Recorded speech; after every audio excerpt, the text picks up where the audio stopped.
see you too.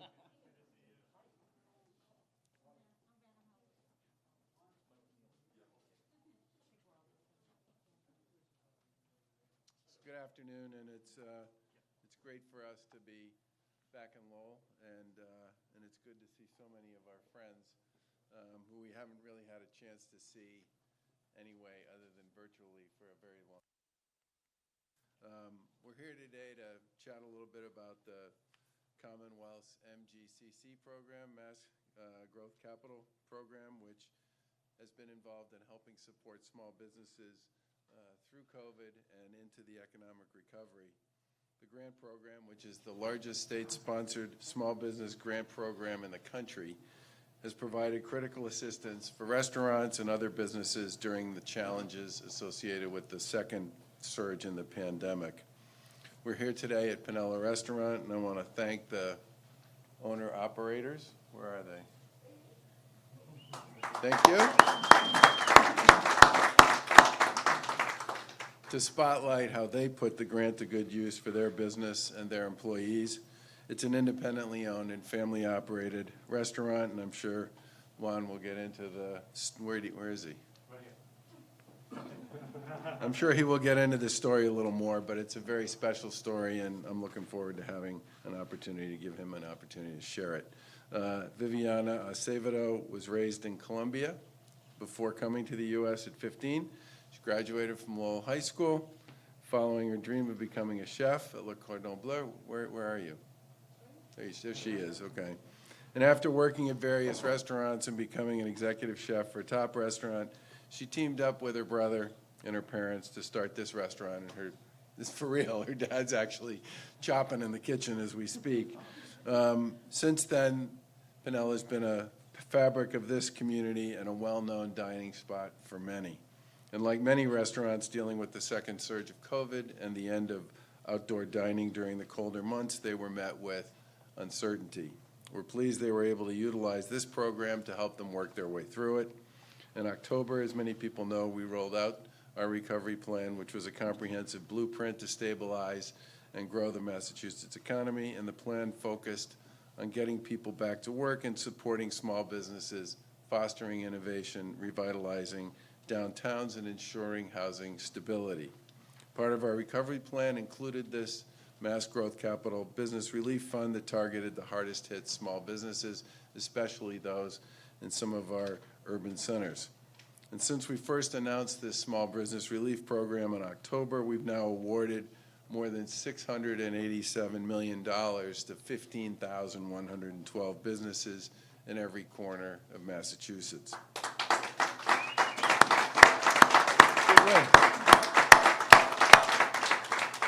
I can't say enough about the team at the Mass Growth Capital Corporation led by Larry Andrews, who's here with us today, hiding behind a mask somewhere. Where are you, Larry? There you are, okay. They answered the call to help us stand this program up and to get the money out the door to small businesses. And today we're announcing the final round of grant recipients for this program, which consists of about $5 million to another 108 businesses here in the Commonwealth. These relief grants were designed to help the hardest hit businesses, specifically targeted to certain groups and sectors that were disproportionately affected by the COVID-19 pandemic, and in many cases couldn't access some of the federally available business support programs. And throughout the application and awarding process, we kept the priorities top of mind, which was to support minority and women-owned businesses as they were being hit harder than most, businesses operating in gateway cities, businesses that had received no previous aid, as well as those in sectors like restaurants and bars, personal fitness, retail, and personal services. Lieutenant Governor Polito and Secretary Kennealy will get into more of these details in just a moment, but we're pleased to say that 43% of the grants went to minority-owned businesses and 46% went to women-owned businesses. None of this would have been possible without the partnerships across numerous organizations that made sure applications were completed and submitted, and worked with applicants to resubmit, in some cases, to make sure that the proper paperwork was available. The Small Business Relief Program has been an important part of our recovery efforts, but this comprehensive plan was also tailored to existing grant programs like MassWorks, Collaborative Workspaces, and the Urban Agenda to move more directly to help guarantees and grantees deal with COVID-related challenges and opportunities. I visited a co-work space, the Stockpot in Malden, yesterday morning, which was a co-work space between the Stockpot Restaurant and Farm Girl, which is a collaborative operation that is currently serving thousands of meals every single day, mostly paid for with USDA funding, to families and kids who can't access, because they're not in school, what would have normally been the lunches that they would have been made available to them. And honestly, that program was so impressive that I'm starting to wonder if maybe there's a future for that type of food prep and delivery that goes way beyond the pandemic. Culturally particular to serve certain communities, freshly delivered, a huge step up in many cases from what's available to a lot of kids in school generally. New programs like the Shared Streets program. We talked a little bit about outdoor dining, which has been a huge benefit to many communities that were looking to create open spaces and opportunities for restaurants and other retailers to use their outdoor space to serve their customers more effectively. And the local rapid recovery planning program have helped cities and towns first adjust their downtowns to be more accommodating to things like outdoor dining and commerce over the last year, and are now part of what people are going to plan for on a more permanent basis in the months to come as part of the recovery. Our goal remains pretty much the same, which is to support the Commonwealth's economic recovery and to help businesses reopen and adapt to the new normal. We continue to lead the nation with respect to our vaccination effort per capita, and we've already exceeded President Biden's new goal of vaccinating 70% of all residents by July 4th in the U.S. We have already vaccinated over 70% of the residents here in the Commonwealth. And we continue to move forward with our reopening with an additional move to Phase 4, Step 2, which starts on Monday, May 10th, and then some additional moves at the end of the month. Based on the public health data, which continues to move in a positive direction, our goal is to have all limits and restrictions wind down by the middle of the summer. I now turn it over to Lieutenant Governor Polito to talk more about the relief program and how we're supporting downtowns like this one here in Lowell. And thanks again to all the folks from Lowell who are here today, and thanks to Panela and their team for giving us this opportunity to come spend time in your space once again.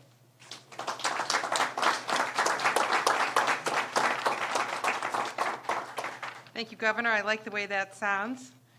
I'm right there with you, and I'm sure a lot of other people too. It's great to be here in Lowell.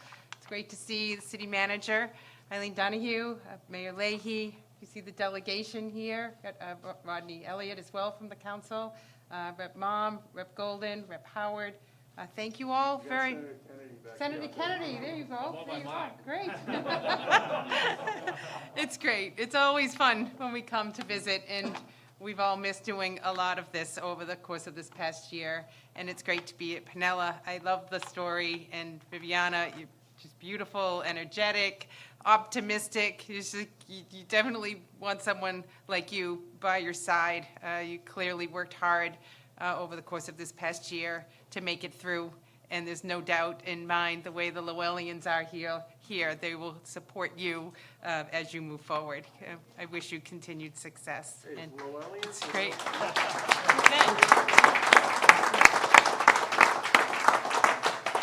And thank you, Juan. Great. It's great to see you.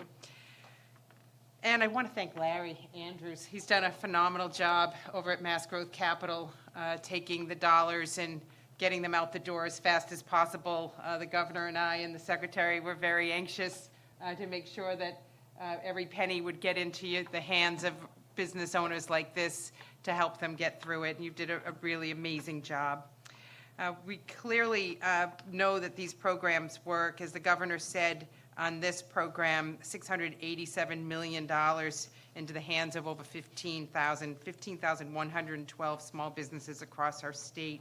getting through these darkest moments. And every single one of those businesses are small business owners that had a dream, that put it together, that worked really hard, employed people in their community, and very much have become part of the fabric of the community. It's part of the identity of main streets and downtowns, the small businesses that we all love and know so much.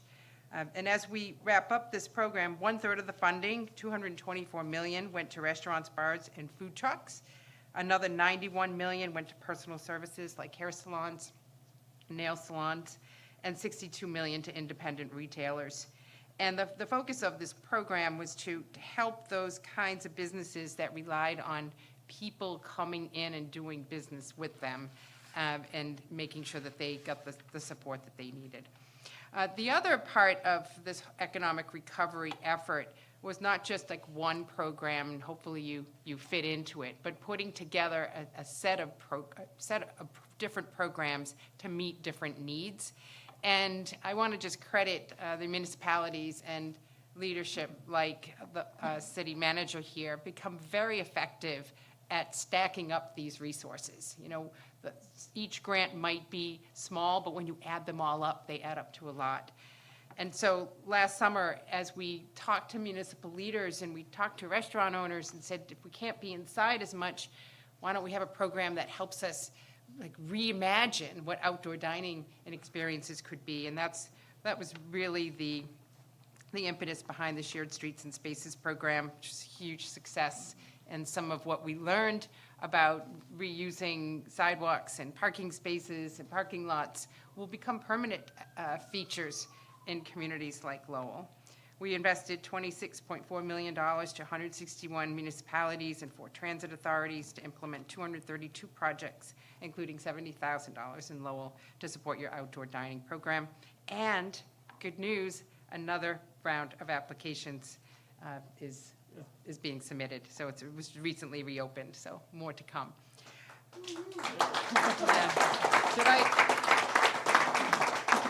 Did we interpret that as more to come to Lowell? Okay, I think that's what that was.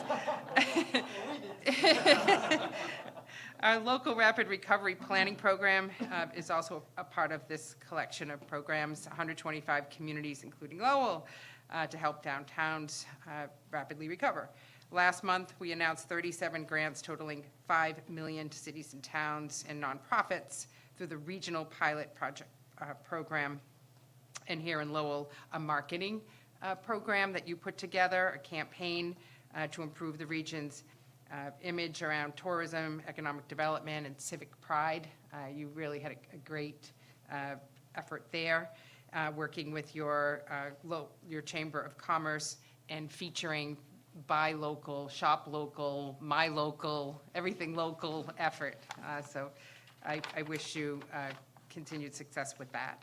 So just thank you for doing your part as we are here in the month of May and the weather is better and vaccines are rolling out. Of course, get vaccinated. It's safe. It's good for you. It's good for your family.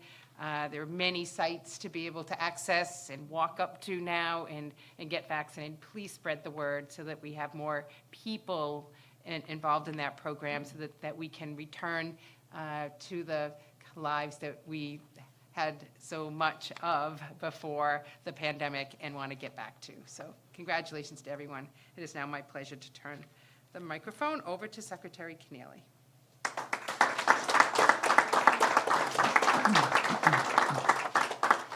Well, thank you, Governor, Lieutenant Governor. I've been looking forward to this event since a cold, rainy day in December when I got off a call with the governor and I asked Undersecretary Mark Fuller to call Larry and say, Larry, what can you do with like $700 million? And what we've done is given out about 15,000 grants to small businesses. So it's a great day to celebrate. I want to thank Juan and Viviana for hosting us here today. It's just great to be here. It's great to be back out in the community, back out with our small businesses. Your resilience, your optimism, your pride really inspires all of us. We designed this program to help your company and thousands of others get to the other side of this thing. And we're going to get there. My job today is basically to thank a lot of people. I want to thank the legislators and our partners in local government here today. You've been great advocates and supporters of the businesses in your district. We thank you for your collaboration and getting these companies funded. Since we're in Lowell, I want to thank Frankie Descato. Where's Frankie? There we go. Thank you, Frankie. Director of the Entrepreneur Center at CTI. Been great partners here in Lowell with our COVID-related work and so much more. I do want to thank Undersecretary Mark Fuller, who with Chief of Staff Gina McLaughlin and my Deputy Chief Emily Chabot have helped to drive so much important work over this last year, the reopening plan, the recovery plan, working with Larry on this grant program. So thank you to Mark and the team at HED. And I hope when someone finally writes the book on COVID-19 in Massachusetts, that there will be a chapter for Mass Growth Capital and its partners, because they literally have saved thousands of companies here in the Commonwealth. And first, of course, I want to thank Larry, their fearless leader. Larry has just become an indispensable partner and leader in this work. Larry, you've done so much for our small businesses. We thank you so much for your incredible dedication. You've really done just a tremendous public service. The team at Mass Growth, they started with like 13 people and added 90 people along the way. And so I want to thank them all individually. I mean, I do, but I won't. But I want to thank a bunch of people, okay? So Steve Norman, Pat Urbano, Angela Ma, Kevin Lee, Katie Janowski, Matthew Lay, Aaron Spano, Michelle Tring-Win, Janine Duran, Teresa Ames, Samir Rofe, Una O, Gabby Gordon, Ari Velas, Paul Allen, Rick Lewis, Steve Spinney, Chuck Merrill, John Santo, Angela Mealy, Neil Martin. Thank you all for your incredible dedication during this period of time. I hope folks appreciate how much work is involved in getting 15,000 grants funded. It's almost $700 million out the door. These folks gave up weekends and nights and holidays. They reviewed 19,000 applications. They answered tens of thousands of calls and emails. They worked hard with the applicants to get their application finished and over the finish line and done. So we thank you so much. They brought on folks that are proficient in Cantonese, Mandarin, Korean, Spanish, Portuguese, Vietnamese. They worked really hard to get a lot of small businesses funded. So big thank you to Larry and the team at Mass Growth Capital.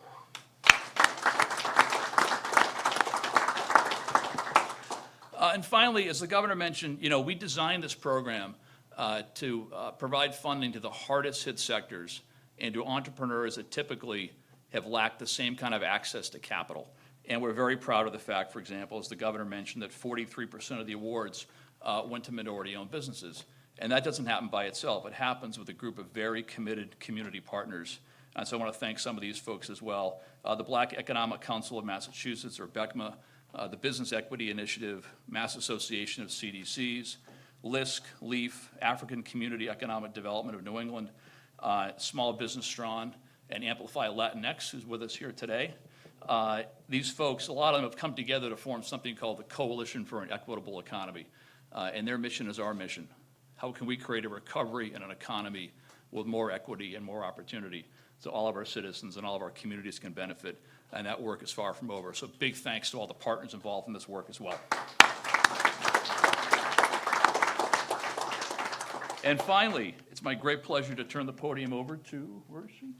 Rosario Ubiero Minaya, the Executive Director of Amplify Latinx. Her organization has done so much for the Latinx community over the years. You've been out in front in your support of Latinx entrepreneurs. You've been an incredibly valuable partner, and great to see you today, and thank you.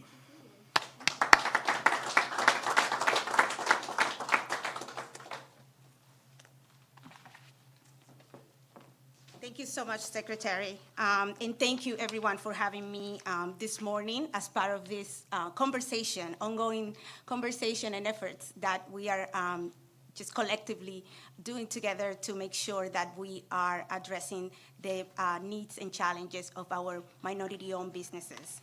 My name is Rosario Ubiera Minaya, and I'm, as Secretary Kennealy said, I'm the Executive Director of Amplify Latinx. And our organization has worked very closely with MGCC and the administration to make sure that those funds are going directly to our communities, minority-owned communities, immigrant communities, women-owned businesses, and making sure that those funds are addressing all of the specific needs that happen through the pandemic. We, at Amplify Latinx, we are focused in building Latino economic and political power by significantly increasing civic engagement, economic opportunity, and leadership representation across sectors. And one of our initiatives is called Power Up, and is directly tied to economic mobility for Latinos and working specifically with Latino-owned businesses in our communities in Massachusetts. And all of those partners that the Secretary mentioned are on my speed dial, like on my phone. We call in every day and making sure that we are working all together.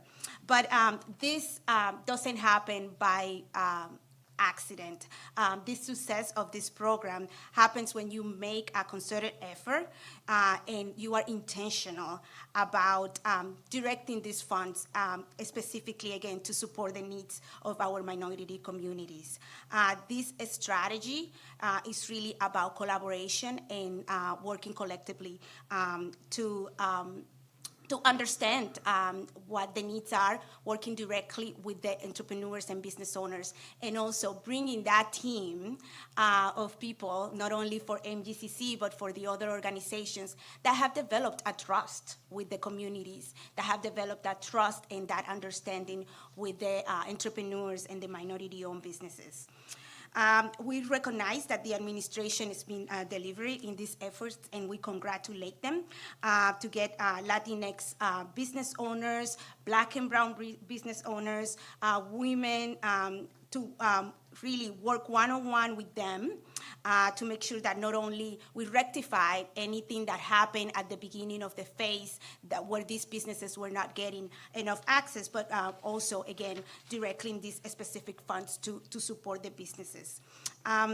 It is essential also to recognize the significance of culturally and linguistically responsive outreach to minority and underrepresented groups, significantly that contributed to the program's success. It's not only translations, it's really an understanding of our cultures, what are all of the different challenges, specifically by community. These partner organizations, we all work together, are well positioned and trusted by minority communities to effectively and quickly respond to the challenges faced by these businesses. That's why we were able to quickly work with them. That's why we were able to achieve those numbers together. This collaborative approach centered the partner organizations that help and also ensure that the collective work going forward is intentional and impactful as possible. Keeping this direction going will position minority-owned businesses for stability and growth. So again, congratulations to the administration and all of the partners for that work. And now I'm going to talk a little bit briefly directly to owners, minority-owned business owners, to make sure that we continue advocating for these programs and taking advantage of these programs. Estos programas son súper importantes para el avance de nuestra comunidad, de la economía local. A veces se hace difícil cuando estamos en el trabajo, ¿verdad? Corriendo todo lo que es los retos que estamos viendo día a día, pero es muy importante que continuemos haciendo este trabajo. The programs to continue on, what we've been hearing directly from our business owners is that they want to continue taking advantage of technical assistance, opportunities to foster network building and to strengthen skills and relationships, access to capital, and opening access to markets and customers, including work that prioritize improving transparency and also direct funding that goes directly to businesses of color. So with that said, thank you again for having me here this morning. I really appreciate your attention, and congratulations to everyone that was involved in the success of this program. And now, I invite Senator Kennedy to come to the podium.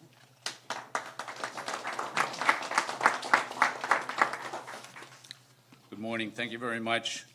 The first time that I was here at Panela actually was February 7, 2019, and that was to cut the ribbon shortly after the restaurant opened. And so I'm happy to be here a little bit later to see that you survived 2019, which was a strong year, but also 2020, which was a very challenging and difficult year for this restaurant and every other restaurant. So I'd just like to commend Juan and his family for making it through 2020. It's a big deal. I want to thank the Baker-Polito administration and the Massachusetts Growth Capital Corporation for partnering on this critical grant program that made $50.8 million in funding available to help small businesses, particularly those owned by underrepresented groups and in gateway cities like Lowell, weather the pandemic. And as was stated, that $50 million was supplemented with almost $670 million in December. I'm especially happy to see you here today at Panela, a restaurant that opened its doors just 1 year before the pandemic hit, but has quickly become a favorite spot for many people in Greater Lowell. The restaurant business is difficult even during good times, but became nearly impossible as everything was forced to shut down and then figure out how to pivot to stay open in business and take care of their employees. And it's programs like the Small Business Grants Program that have kept so many family-owned businesses like Panela, which was the recipient of a $60,000 small business grant, alive. And I hope that we will see additional programs like it as we continue in the recovery process. Thank you very much, and now let me turn it over to Representative Tom Golden. Thank you very much, Senator, and I just, first and foremost, I want to say thank you very much to the Secretary and to Larry for doing a great job, and the foresight and the knowledge to appoint such fine people to the Governor and to the Lieutenant Governor, because I have to tell you, there hasn't been a time that haven't spoken to Rory in your office, and a number of times, I know he's talking to Larry, to make sure that this happens. I mean, Councilor Chow, Councilor Elliott has called my office a number of times. The mayor, I know, has called about all of the businesses that are located here within the city of Lowell. The manager's office tirelessly advocating. Representative Mom, my dear colleague, Representative Howard, and it really wouldn't happen. It truly wouldn't happen if you didn't put the right people in the right places, because the fact that you folks were able to do this, I mean, big round of applause for what you guys have done. We all talk about small businesses, and we all talk about them being the backbone of our communities. And that is so true here in the city of Lowell. I just have to say to this organization that's here today that allowed us to use Panela to use their space, my wife brought home some food 2 weeks ago. Thank you again, because the food is absolutely delicious.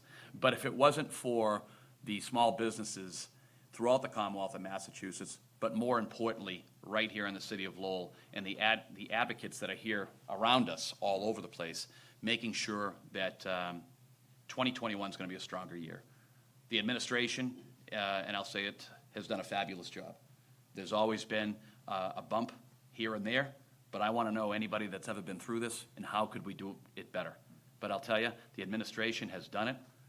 We are back. We are going to come back, and fingers crossed, toes crossed, and everything else, this is only going to get better. But the word of the day, the slogan of the day, is to get out and support local organizations, making sure that each and every time you think about going out to eat, that you think of organizations, restaurants, people downtown, and let's say the downtown Lowell. I know this is going to go elsewhere, but we want everyone to come to the city of Lowell. And I know I said that exactly the way the manager wanted me to, I believe, because we have some of the best restaurants in the area, and we want to just really say thank you from the Massachusetts House of Representatives, my colleagues that are here, and of course the Senator. We want to say thank you very much to the executive branch, to the Baker-Polito team for working hand in glove to make sure that our businesses all together are getting through this pandemic, and it's going to be an exciting 2021. So thank you all very much for being here. Appreciate it, and appreciate you, Governor and Lieutenant Governor.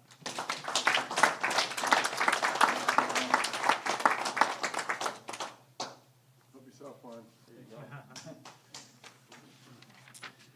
Well, good afternoon, everyone. My name is Juan Acevedo. Me and my family own and now operate Panela Restaurant. My sister, Viviana Acevedo, is the chef. My mom, my dad, and my wife, Ana Gonzalez, we all work together as a team to bring you a whole new experience here in the city of Lowell. My parents migrated to Lowell in 2004 and have lived in Lowell since. We came from Medellin, Colombia, and me and my sister went to Lowell High School, and I personally graduated in 2008, she graduated in 2007. I couldn't have asked for a better city to land. One of the things that I love the most about the city is the diversity. Just on this street alone, you could visit about 7 different nationalities of restaurants, which is something that I love about the city, the people, and the city officials. The Massachusetts Grow Capital helped us when we needed help the most. Honestly, it was like the perfect time. It helped us keep our staff hired, and most importantly, keep our doors open. Without the help from the state, we wouldn't have been able to stay open through the last few months. I know this past year hasn't been easy for any of us, but we are grateful for all the help that we received from the local and state authorities. We'd like to highlight the great job from, especially from some of the city officials and from Christine McCall, Maria Dickinson, and Tom Lemon from the economic development team of the city of Lowell. Not only to us, but I know they've been helping every small business in the city of Lowell, because one thing is when the state comes out with the help, and one thing is to get the help to the small businesses, because not everybody knows about the help or can get the help or has the tools to get the help. And they've been doing a tremendous job, and I really thank the whole team of the city of Lowell.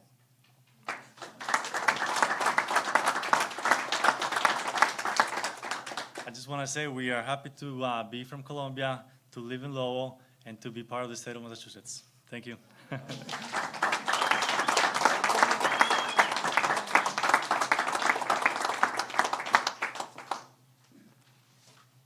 Thanks again to everybody who's been part of this show for us for the past few months. I think in many ways, we considered this to be one of the most important initiatives we pursued, given the state of play just generally economically as we were going through that second surge. And I want to reiterate the comments that Senator Kennedy made about the creation of that particular program, which made it possible for us to funnel additional federal resources into it and expand it in a big way to support a lot of businesses in Massachusetts that just didn't have access to other federal programs or other alternatives. And I've heard from many of them that it was, in fact, the thing that got them through the surge. And we can't wait to see you in full bloom at some point later on this year. So thank you. Questions? Governor, you described this as the final round of grants. How final is final, and what support will businesses need post the middle of summer when you hope things get better? There's probably always going to be some trickle going on with respect to the resources there, but I think for all intents and purposes, the big bolus of this program has been distributed at this point in time. And it was designed when it was developed in conjunction with the legislature to deal with the second surge, and we're clearly past the second surge at this point. There are significant opportunities for reopening coming in the middle of May. There are significant opportunities coming at the end of May, and as both the Lieutenant Governor and I said, we expect that by the time we get to the middle of summer, we'll be in a very different place. The hospital count for COVID cases went below 500 for the first time since October yesterday, right? We're down to 485 plus or minus. The positive percent on testing went to 1.5%. There's a lot of very positive stuff going on here. I think the thing we're going to want to do is work with our colleagues in local government and with our colleagues in business to make sure that we put both the state resources that are available, and kudos to the legislature for passing a very significant economic development bill at the end of the last session, but to make sure we put not just the state resources, but also the federal resources that are being made available to local governments and to the state to work in a positive way, recognizing and understanding that post-pandemic, everything probably won't be exactly the way it was pre-pandemic. We're currently working on a future of work study that should be done at some point in the next 4 to 5 weeks would be my guess, to help make sure that as we go forward, we're doing things that lean into the parts of the recovery that are sort of going to be the way life is post-pandemic, and at the same time, if we can mitigate and work with locals to mitigate on what some of the issues might be that are negative, that we do that as well. But I think that's going to have consequences for childcare, transportation, downtown development, and especially kind of how people think about streetscapes generally, if in fact we're going to see significant reduction in so-called commuter traffic. What does that mean about walkable boulevards, bicycle opportunities, the whole shared street, shared space model that we used for the first time when we put those programs in place last summer. We're going to have a lot of work to do.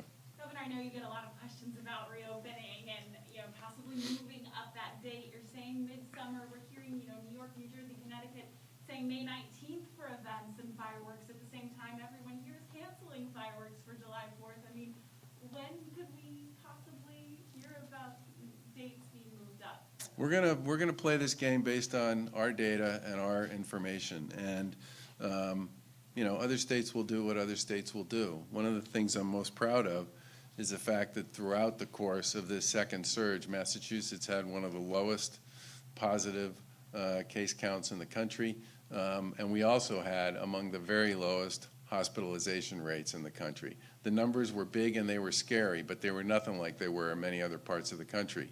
And that meant that a hospital system that had been deeply challenged in other parts of the country and here in the Commonwealth throughout the spring and the summer, where literally across the United States, millions of people put off necessary procedures to deal with the fact that their hospitals were filled with COVID patients that they needed to take care of right away.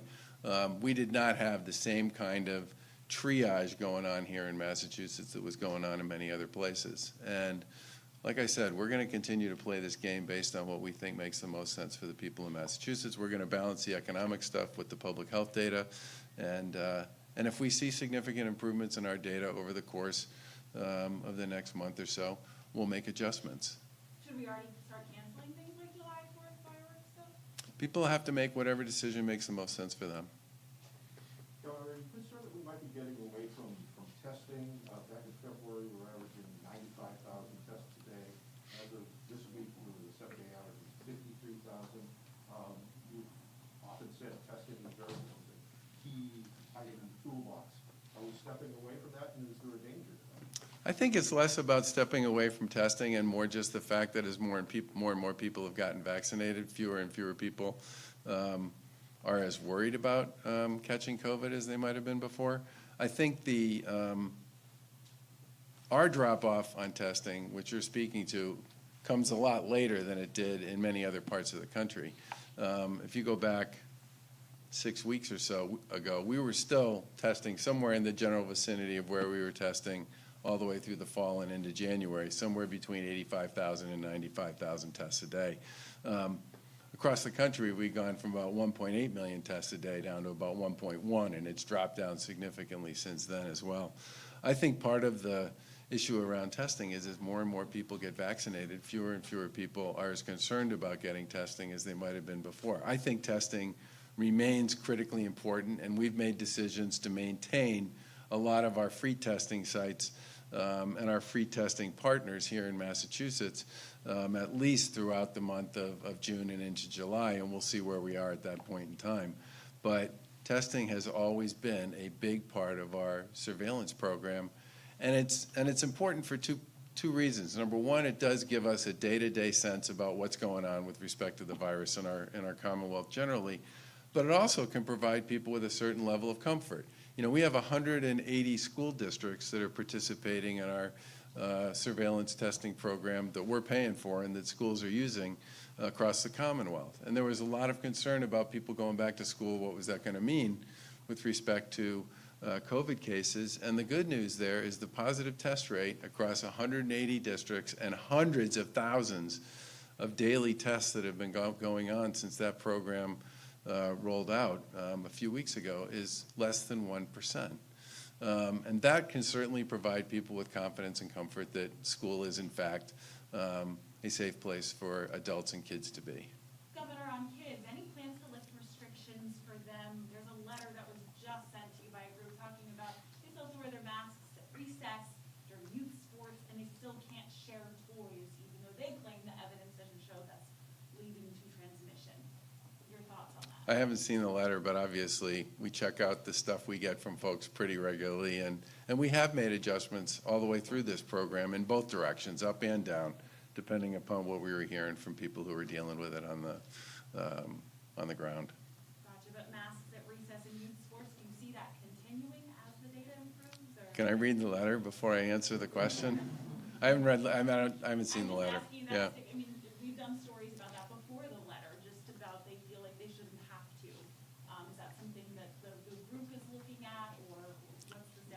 So since the beginning of this, on almost every decision we've made on anything at any point in time, there were some people who thought we were going too fast and some people who thought we were going too slow, in both directions. We weren't going fast enough to close stuff down. We weren't going fast enough to open stuff up. That's kind of the nature of this. We're dealing with a pandemic, something no one's ever dealt with before. And the information that people make decisions in a pandemic is constantly changing. And as I said, our door's open, we read what we get, we talk to people all the time, we have a medical advisory board that's been incredibly valuable to us, and in many cases has put us in a position to make better decisions than people have made in other places. But we'll certainly take a look at the information that's being made available there, and if we think we need to make a change, we will. Last question. Governor, a housing question for you and the Secretary. WBR recently reported a legal battle over affordable housing in the south end of Boston, and how out-of-state interests are trying to force the sale of the property. Does your administration have a plan to fight this as well as other threats like this in the coming years? So we've talked pretty much since we took office about the lack of affordable housing and the lack of production here in the Commonwealth. We are the classic example of if you don't build any new housing, you will create a supply problem. And when you create that supply problem, you will create a price problem. We don't have enough affordable housing. We don't have workforce housing. We don't have senior housing. We don't have enough housing of any kind.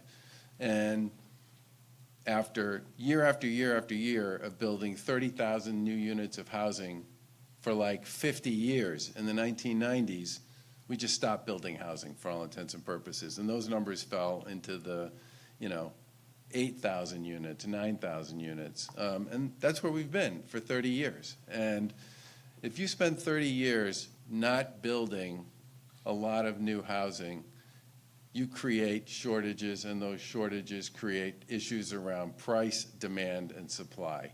And, kudos to the legislature.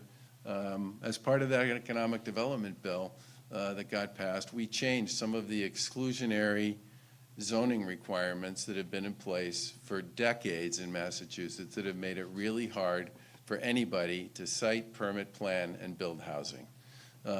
We have a lot of dry capital in the bond bill that you folks gave us 2 years ago. There's a bunch of federal money that's available for this. The number one thing we have to do to deal with our housing problem is build more housing. We have to build more housing. There'll be specific examples of all kinds of things that go in the right and the wrong direction around housing. But I can't emphasize enough how important it is that if we want to deal with our housing crisis, and it is a crisis, we have got to build more housing.